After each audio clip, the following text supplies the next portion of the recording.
నమస్కారం ఘంటారావానికి స్వాగతం. ముందుగా ప్రధానాంశాలు. ఈ నెల 30 నుంచి అసెంబ్లీ వర్షాకాల సమావేశాలు. కాళేశ్వరం నివేదిక, ఉపసభాపతి ఎంపికపై చర్చకు అవకాశం.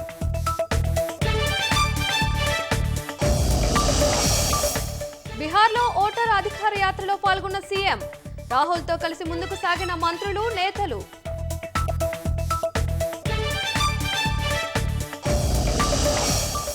దొంగ ఓట్లు తొలగించి ఎన్నికలకు వెళ్దామన్న బండి సంజయ్. మళ్లీ కాంగ్రెస్ అధికారంలోకి వస్తే రాజకీయ సన్యాసం తీసుకుంటానని సవాల్. హైదరాబాద్ మహేంద్ర యూనివర్సిటీలో డ్రగ్స్ కలకలం. 50 మంది విద్యార్థులు గంజాయి సేవిస్తున్నట్లు గుర్తించిన ఈగల్ టీం.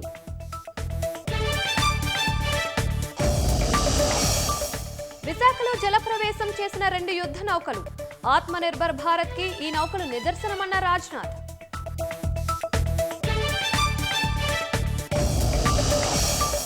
సుదర్శన చక్ర షీల్డ్ కత్తిలా 2 వైపులా పనిచేస్తుందన్న సిడిఎస్.